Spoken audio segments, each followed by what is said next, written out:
विफाकी कबीना की तहरीक लब्बैक पाकिस्तान पर पाबंदी की मंजूरी। वज़ीर-ए-आज़म शहबाज शरीफ की ज़ेर सदारत विफाकी कबीना की बैठक में बड़ा फैसला। एलामिया के मुताबिक कलअदम तंजीम की पुरतशद्दुद और इंतशार फैलाने वाली कार्रवाइयों पर ब्रीफिंग। बताया गया 2016 से कायम इस तंजीम ने मुल्क भर में शरअंगेज़ी को हवा दी।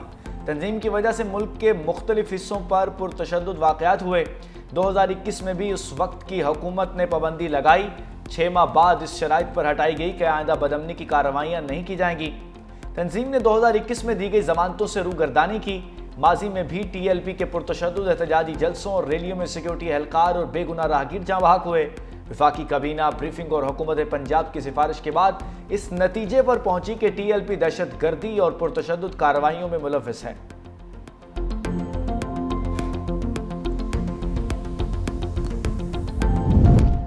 तहरीक लब्बैक पर पाबंदी आइन के आर्टिकल 17(2) के तहत लगाई जाएगी। काबीना मंजूरी के बाद विफाकी हुकूमत 15 रोज के अंदर मामला सुप्रीम कोर्ट को भेजेगी।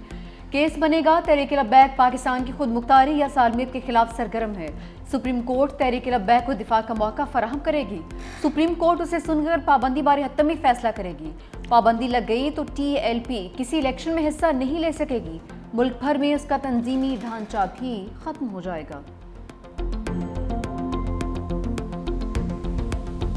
हथियारबंद जत्थों को रियासती रिट चैलेंज नहीं करने देंगे। वज़ीर इत्तलात पंजाब अज़मा बुखारी की वार्निंग। प्रेस कॉन्फ्रेंस में कहा, रिजवी बरादरान की गिरफ्तारी इंसानी जानों के तहफ़्फ़ुज़ पर करनी है। दोनों भाइयों को जल्द गिरफ्तार कर लेंगे। मजहबी जमात के एहतजाज के दौरान पुलिस एहलकारों पर तशद्दुद किया गया, गाड़ी छीनी गई, आग लगाई गई और शहरी इमलाक को नुकसान पहुंचाया गया। गजा और फलस्तीन की आज़ादी के लिए निकलने वालों ने जलाओ घराव किया। TLP के लोगों से फायर आर्म्स की गोलियां भी मिली। कील लगे डंडे, गुलेले और पिस्तौल इस्तेमाल किए गए। पुलिस वालों को इन्हीं पिस्टल से गोलियां लगी हैं। उन्हीं की गोलियों से लोग मरे हैं। मजीद कहा, जबरदस्ती हड़ताल कराने वालों के खिलाफ दहशतगर्दी का पर्चा कटेगा। डाला कल्चर, असलहा कल्चर काबिल कबूल नहीं। पंजाब में इस वक्त 10,12,000 हथियार मौजूद हैं। अब कोई नया असलहा लाइसेंस जारी नहीं होगा। बगैर लाइसेंस असलहा रखने वालों को हथियार जमा कराना होंगे। वज़ीर-ए-आज़म ने सनतकारों और किसानों की उम्मीदों को रोशन कर दिया। सनत और ज़राअत की तरक्की के लिए रोशन मैशत बिजली का पैकेज का तोहफा। सनत और किसानों को आइंदा 3 साल रियायती कीमत पर इजाफी बिजली मिलेगी। वज़ीर-ए-आज़म से सनती ज़री शोबे के माहिरीन और कारोबारी बिरादरी की वफ़द की मुलाकात। कहा, सनती और ज़री शोबे को इजाफी बिजली 22 रुपये 98 पैसे फी यूनिट की कीमत पर फराहम की जाएगी। पैकेज के तहत फराहम की जाने वाली बिजली का बोझ घरेलू सारिफीन और ना दीगर शोबा उठाएगा। मुल्की मैशत की तरक्की और रोजगार में इजाफे के लिए सनत और ज़राअत की तरक्की जरूरी है। दोनों शोबे तरक्की करेंगे तो मुल्क को कर्जों से निजात मिलेगी। सलमान अकरम के दिए नामों की बानी से मुलाकात कराएं। इस्लामाबाद हाई कोर्ट का ऑर्डर। अदालत ने PTI रहनुमाओं को अडयाला के गेट पर मीडिया टॉक से रोक दिया। Chief justice Sarfraz Dogar, justice Arbab Mohammad Tahir, justice Azam Khan पर मुश्तमिल लार्जर बेंच की दरखास्तों पर समात। सलमान अकरम राजा ने दलाल देते हुए कहा कि आप हमारी तौहीन अदालत की दरखास्तें आज सुन लें। वज़ीर आला खैबर पख्तूनख्वा की मुलाकात की दरखास्त दायर है। 24 मार्च को उसी लार्जर बेंच ने ऑर्डर किया। अदालती ऑर्डर पर किसी एक दिन भी अमल दरामद नहीं हुआ। सुप्रिटेंडेंट अडयाला जेल ने बताया कि उनकी बाकायदा मुलाकातें होती हैं। सलमान अकरम राजा की तरफ से हमारे पास कोई लिस्ट नहीं आई। अदालत ने हिदायत दी है कि सलमान अकरम राजा जो फहरिस्त देंगे उनकी बानी PTI से मुलाकात कराई जाए।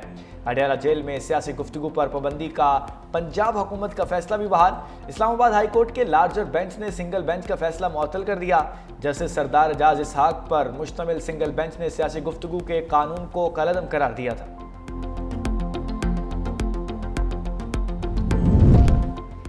अदालती अहकामात नजरअंदाज। सुहेल आफरीदी की बानी से मुलाकात की कोशिश नाकाम। वज़ीर आला खैबर पख्तूनख्वा बोले, अदालती अहकामात के बावजूद आज भी लीडर से मिलने नहीं दिया गया। लीडर से रहनुमाई लेनी है, इसलिए मुलाकात करना ज़रूरी है। सोचना पड़ेगा मुल्क किस जानिब जा रहा है। जब से वज़ीर आला बना हूँ मुझे टारगेट किया जा रहा है। अदालतों में गए लेकिन कोई नहीं सुन रहा। अब अवाम की अदालत में जाऊँगा। वज़ीर आला सुहेल आफरीदी बानी तहरीक इंसाफ से मुलाकात किए बगैर वापस चले गए।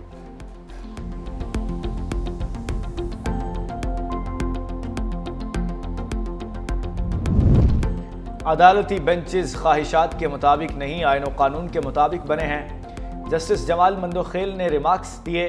जस्टिस सुप्रीम कोर्ट के आईनी बेंच में 26वीं तरमीम के खिलाफ दरखास्तों पर समात। जस्टिस नईम अख्तर अफगान ने पूछा, आर्टिकल 191 ए को दुरुस्त या गलत करार देने का फॉर्म कौन सा होगा। वकील उजैर भंडारी ने दलाइल दिए, सुप्रीम कोर्ट का दायरा इख्तियार है कि वो ये मुकदमा सुन सकती है। जस्टिस अमीनुद्दीन खान बोले, फिर तो ये 26वीं तरमीम मुअत्तल करने वाली बात हो गई। अदालत ने तय करना है कि आर्टिकल 191 ए जायज़ है या नहीं।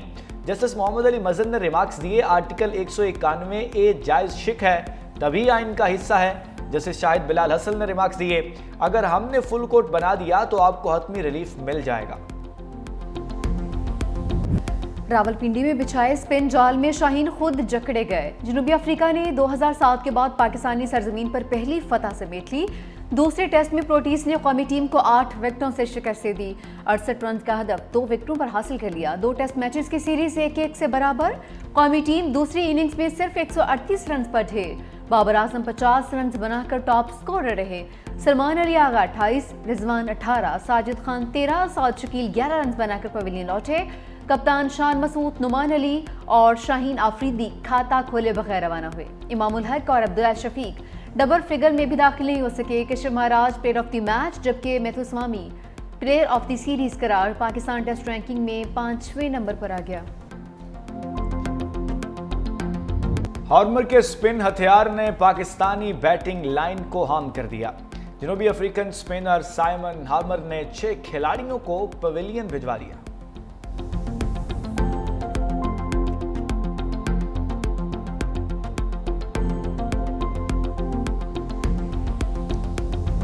Babar Azam is back. Stylish बल्लेबाज की टी20 टीम में वापसी। जनूबी अफ्रीका के खिलाफ वनडे और टी20 सीरीज के लिए स्क्वाड का ऐलान। उस्मान तारिक पहली बार टी20 स्क्वाड का हिस्सा। अब्दुल समद और नसीम शाह की भी वापसी। मोहम्मद हारिस और खुशदिल शाह जगह बरकरार नहीं रख सके। फखर जमान, हारिस रऊफ और सुफियान वकीम रिजर्व खिलाड़ियों में शामिल। हारिस रऊफ की वनडे स्क्वाड में वापसी। पाक जनूबी अफ्रीका टी20 सीरीज 28 अक्टूबर से 1 नवंबर तक खेली जाएगी। वनडे सीरीज फैसलाबाद में 4 से 8 नवंबर तक खेली जाएगी। पाकिस्तान और श्रीलंका में वनडे सीरीज 11 से 15 नवंबर तक रावलपिंडी में शेड्यूल। श्रीलंका और जिम्बाब्वे की 7 ट्राई नेशन सीरीज 17 से 29 नवंबर तक रावलपिंडी और लाहौर में खेली जाएगी। सलमान अली आगा टी20 और शाहीन आफरीदी वनडे टीम की क़यादत करेंगे। बाबर आजम जैसा प्लेयर पाकिस्तान में बहुत कम पैदा होते हैं। काश ये फैसला पाकिस्तान क्रिकेट बोर्ड पहले कर लेता। मैं कहना बहुत ही अच्छा है, आएगा वो बाकी की टीम में वो प्रेशर पड़ेगा, बड़ा खिलाड़ी बड़ा ही होता है। बाबर आजम अच्छा प्लेयर है और ओपनिंग और रन भी चेस करता है और टीम को भी लेकर चलता है साथ। अच्छी बात है कि वापस टीम में बुला लें। उसको पहले आ जाना चाहिए, 1 साल बहुत लेट है। बाबर आजम की शॉर्ट फॉर्मेट क्रिकेट में वापसी पर शायकीन खुश। कहा, बोर्ड को यह फैसला काफ़ी देर पहले ले लेना चाहिए था। पाकिस्तान में बाबर आजम जैसा कोई बैटर नहीं। एशिया कप में भी शामिल किया जाता तो नतीजा मुख्तलिफ होता।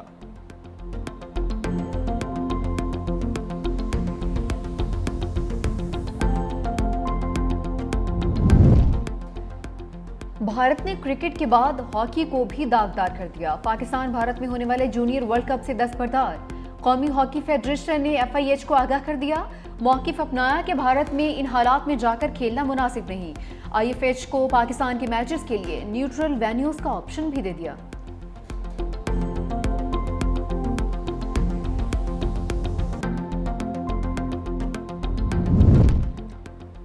पाकिस्तान और पोलैंड में दो तरफा ताल्लुकात में खुशगवार मोड़। नायब वज़ीर-ए-आज़म की 1-on-1 और वफूद की सतह पर मुलाकातें। मफाहमत की मुताद्दिद यादाश्तों पर दस्तखत। मुश्तरका प्रेस कॉन्फ्रेंस में नायब वज़ीर-ए-आज़म इसहाक डार ने कहा, दो तरफा ताल्लुकात को मज़ीद मुस्तहिम करने पर इतफाक़ हुआ। तिजारत और ताउन को फ़रोग़ के बेपनाह मौक़े मौजूद हैं। दहशत गर्दी से निमटने के हवाले से भी ताउन को बढ़ाया जाएगा। पोलैंड के नायब वज़ीर-ए-आज़म ने कहा कि मुलाकात में तिजारत, मईशत समेत दीगर शोबों में ताउन पर तबादला ख्याल हुआ। मादनियात और तवानाई के शोबे में ताउन पर भी बातचीत हुई। शानदार मेज़बानी पर पाकिस्तान का शुक्रिया अदा करता हूँ।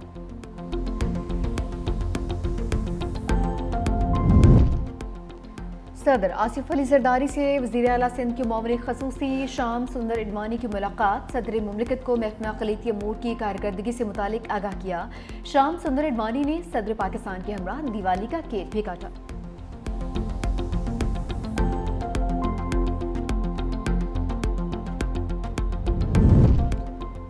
बिलावल भुट्टो से पार्टी रहनुमाओं की मुलाकातें। रुकने कौमी असम्बली सैयद अबरार शाह की बिलावल हाउस में आमद। पीपल्स पार्टी मेहराबपुर के सदर सैयद आकिल शाह और सैयद मुस्तफ़ा शाह भी मौजूद। इलाके में अवामी मसाइल के हल से मुतालिक ब्रीफिंग। बिलावल भुट्टो से स्पीकर सिंध असम्बली उवैस कादिर शाह की भी मुलाकात। ऐवान की कार्रवाई और कानून साजी के अमल से मुतालिक बातचीत।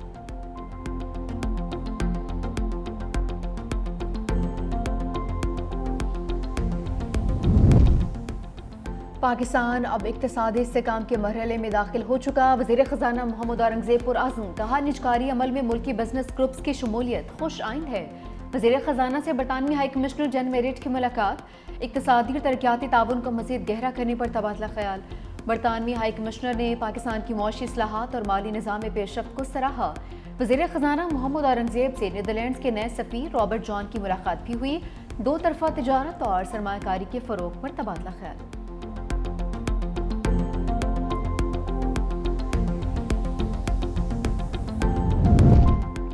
वज़ीर आला खैबर पख्तूनख्वा सुहेल अफरीदी की हिदायत पर महकमा खुराक का पंजाब हुकूमत को खत। पंजाब से गंदम और आटे की तरसील पर पाबंदी के खात्मे का मुतालबा। लिखा, गंदम रोकने का अमल वफाकी इकाइयों के दरमियान हम महंगी के उसूलों के मुनाफी है। पंजाब से तरसील में रुकावटों के बायस केपी में आटे की फराहमी मुतासिर है। आइन के तहत सूबों के दरमियान आज़ादाना तिजारत वफाक की ज़मानत है।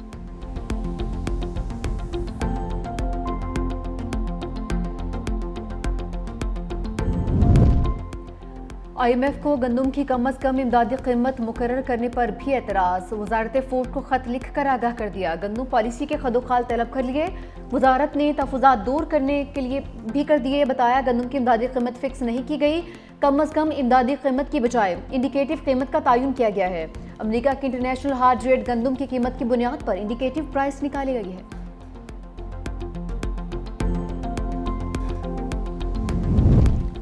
ऑल पाकिस्तान नानबाई एसोसिएशन का 28 अक्टूबर को हड़ताल का ऐलान। कहा, आटा, मैदा और फाइन आटा 2 गुना महंगा हो गया। सस्ती रोटी कैसे बेचें? मिल मालिकान आटा महंगा देंगे तो रोटी कैसे सस्ती हो सकती है? हुकूमत नानबाइयों को कोई सब्सिडी नहीं दे रही, उल्टा गिरफ्तारियां की जा रही हैं। इंतजामिया के रवैये के खिलाफ 28 अक्टूबर को रावलपिंडी में तमाम तंदूर बंद होंगे।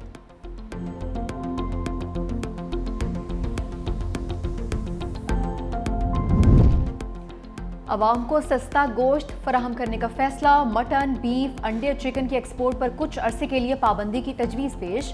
वजारत पैदावार ने कहा कि लाहौर समेत किसी भी शहर में सरकारी कीमत पर गोश्त नहीं बेचा जा रहा। मटन 2500 से 3000 रुपए किलो तक बेचा जा रहा है। बीफ की सरकारी कीमत 800 और मटन की 1600 रुपए किलो है। एक्सपोर्ट पर पाबंदी से मटन, बीफ और चिकन की गोश्त की कीमत कम होगी।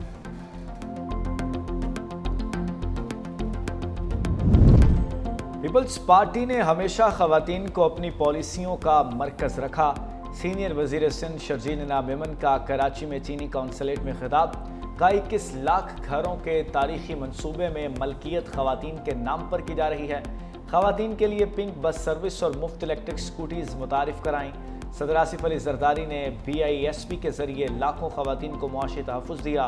पीपल्स पार्टी रहनुमा फरयाल तालपुर ने कहा, शहीद बेनज़ीर भुट्टो ने खवातीन के सियासी और समाजी मुआशी हकूक़ की जदोजहद को नई जहत दी। पाकिस्तान की चीन और अमेरिका के दरमियान तामीरी किरदार की पेशकश। फ्यूचर सिक्योरिटी समिट से खिताब में अमेरिका में पाकिस्तानी सफ़ीर रिजवान सईद शेख ने कहा कि भारत पहलगाम वाक़े का मलबा पाकिस्तान पर डालना चाहता है। दुनिया दो जोहरी रियासतों के दरमियान तसामुद की मुतहम्मिल नहीं हो सकती। मसला कश्मीर का हल खित्ते में पायदार अमन की ज़मानत है। अफगानिस्तान से जन्म लेने वाली दहशतगर्दी से पाकिस्तान सबसे ज़्यादा मुतासिर हुआ। पाकिस्तान अमन का ख्वाह है मगर आवाम की सलामती पर समझौता नहीं करेगा। DGISPR का Ghulam Ishaq Khan institute of engineering sciences and technology Topi का दौरा। पाक अफगान सरहदी झड़प, सिक्योरिटी सूरत हाल और सोशल मीडिया के किरदार पर बातचीत। DGISPR ने वाज़ेह किया, पाकिस्तान ने अफगानिस्तान में खवारिज की मौजूदगी के खिलाफ मौसर इक़दाम किए। आइंदा भी पाक फौज हर दुश्मन की जारहियत के खिलाफ सीसा पलाई दीवार साबित होगी। तलबा और असातिज़ा की जानिब से शोहदा और गाजियान पाक अफवाज को ज़बरदस्त खिराज तहसीन पेश किया गया। यूनिवर्सिटी के तलबा का कहना था, ऐसी मज़ीद बामकसद नशिस्तें मुनक्कद की जानी चाहिए ताकि डिसइंफॉर्मेशन और प्रोपेगेंडे का खात्मा हो।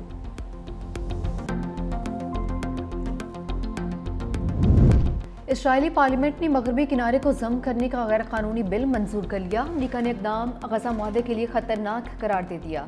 अरब ममालिक का भी शदीद रद्दअमल। सऊदी अरब, कतर और उर्दुन ने फैसला मुस्तरद कर दिया। सऊदी अरब का कहना है कि वो इसराइली आबादकारी और तसी पसंदाना अज़ाइम को मुस्तरद करता है। कतर और उर्दुन ने भी इकदाम को फ़लस्तीनियों के हकूक़ सलब करने की कोशिश करार दिया है।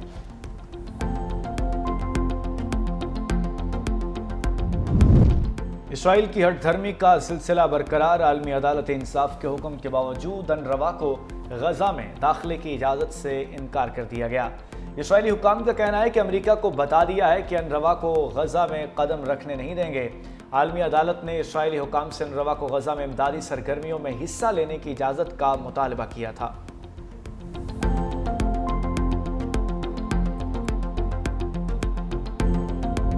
यूक्रेन जंगबंदी के लिए दबाव। अमेरिका ने रूस पर नई पाबंदियां लगा दी। अमेरिकी सदर से नेटो के सेक्रेटरी जनरल की मुलाकात। ट्रंप बोले रूस की 2 बड़ी तेल कंपनीज पर पाबंदियां लगाई हैं।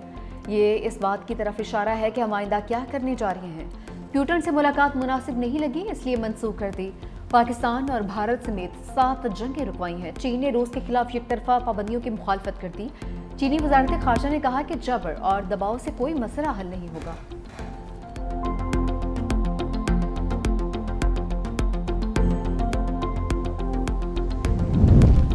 रूस से तेल की खरीदारी बंद करने पर भारतीय अपोजिशन ने मोदी को आड़े हाथों ले लिया। भारतीय अपोजिशन रहनुमा सुप्रिया श्रीनाथे और भारतीय सहाफ़ी सुहासिनी हैदर की मोदी पर शदीद तनकीद। कहा मोदी वही करते हैं जो ट्रंप कहते हैं। ट्रंप अब तक 56 बार पाक भारत जंगबंदी का क्रेडिट ले चुके हैं। सच ये है कि भारत की पॉलिसी ट्रंप बनाते हैं और मोदी सिर्फ जी हुजूरी करते हैं।